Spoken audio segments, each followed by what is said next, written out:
We have a question from Jeffrey with a J, and there's a lot to it, so I'll answer as we go through. So I don't want to lose my audience. Jeffrey with a J says, I'm a 58-year-old guy who just completed your 10,000 swing challenge with the 24. Thanks for the motivation. You are welcome. During this challenge, I did nothing special to supplement my diet, and I didn't have any issues. Felt great before, during, and afterwards. No weight gain or loss. Same thing with me. It's a nice workout. I honestly don't get anything measurably improved. But once I finish that, usually on January 19th, because, January 1st to the 19th is 20 days, I put the bell down for the last time and I say to the universe, God, I hate that damn thing. And yet, almost instantly after the next few weeks, I notice that my training discipline is better and I'm sharper on all kinds of things. So, yes, I get nothing out of the 10,000 swing challenge, except it is the best setup for my year. So, I'm with you. I generally average 50 to 60 grams of protein a day, all from food intake, no supplements or age onset meds yet. So my question is this. For future challenges and training programs, should I look to increase protein intake? You don't tell me your weight here, my friend. 50 to 60 grams. Some would say you're on the lower end. I would say that certainly isn't very high, but if you feel good and you look good, then hang in there. Pat Flynn would tell you that when in doubt, increase your protein when you're and I think there's some wisdom on that. I see some crazy numbers folks are taking in over the internet these days. Some go as high as 1 gram per pound of body weight. Yeah, I'd have a hard time doing that with food. That would be hard. Seems extreme, possibly dangerous. Well, I mean, I don't know how many grams there are in a tin or can of protein, but I mean a can of tuna. But well, you just stack those up and just look at it and just see if you could do that. That'd be hard. I've always read that about 30 to 35 grams per meal is all we can effectively absorb. I've heard that number has been made up out of the air, just like that number 220 minus your age for heart rate. They just, the inventor of Universal just invented that number. In this field, we're good at inventing numbers that become truth. The people who do the warrior diet tell me all the time, no, you can eat a lot more protein, and do fine. Warrior diet is that where you basically have one meal a day. You have one feeding window a day, about a 4-hour period. So fast for 20, eat for 4. So is extra protein above 69 grams necessary or beneficial? Oh boy, that's, back in the early 90s, there was a company that sent you these sticks, and there was a big formula with it, and I remember it well, but you peed on these sticks, and they would give you amount of urea protein. It was like, and I think it was, the colors were blue, yellow, and green. And what you did was you figured out, how much protein I have a day, how many hours. It was a big formula. That's why I didn't follow up. It was too much work. And you pee on the stick, and the stick told you, if you needed less or more protein.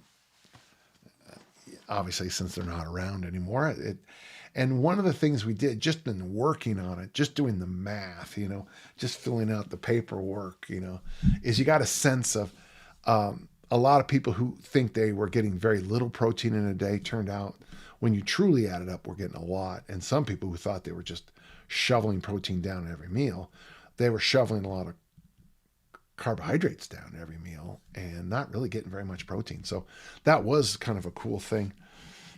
So is it necessary? This is going to be your little Voyager 1 in some ways. Generally, more protein, more veggies, more water answers a lot of questions. I don't want to get too specific because you are a study of one, but it might be something you want to look at. You could do something as simple as a small protein supplement. Maybe find a fairly good company with like a protein bar that's a little bit I don't want you to eat one that's 70 protein grams. Something that's maybe 20, and then be very specific about your timing on it. Let's see, do I have a weight on you here? Okay, we don't. But maybe something as simple as maybe if you can find a protein bar that's got 20 grams of protein, or even 25, and take it maybe before you work out. According to my friend Tom Fahey, there is a window of time where it does help to have protein in workouts. We experimented with a number of different things. If you do have a protein, you can do it a little easier with drinks. You get the drink. This is iced tea, but so you if it's a 30-gram protein drink, you drink a third maybe 20 minutes before the workout. You drink a third halfway through the workout, and the second you finish, you try to drink the other third. We also experimented, and this one actually worked really well for teenage lifters. You drink a watered down protein drink right before you go to bed, so it makes you want to pee. And then you drink at about 4 a.m. You drink a protein drink. Better have it ready to go. You're not getting up at 3 a.m. to go pee and then make a protein drink. It's got to be ready to go. And some of my athletes have had great success with drinking a protein drink, basically getting out of bed. I mean, just boom, Now that there's so many protein drinks available, the one I get at the store has 30 grams and it's very consumable. It's about that big with 30 grams of protein. I'm not going to tell you the name, and I can't guarantee how good it is, but I got to tell you, it could be a game changer for you. So there's a couple ideas. So one, get a reasonable protein drink, something that's not whatever works for you, and do experiments with this. So try the pre-workout, maybe give it a week or two. Try middle, give it a week or two. Try post-workout, give it a week or two.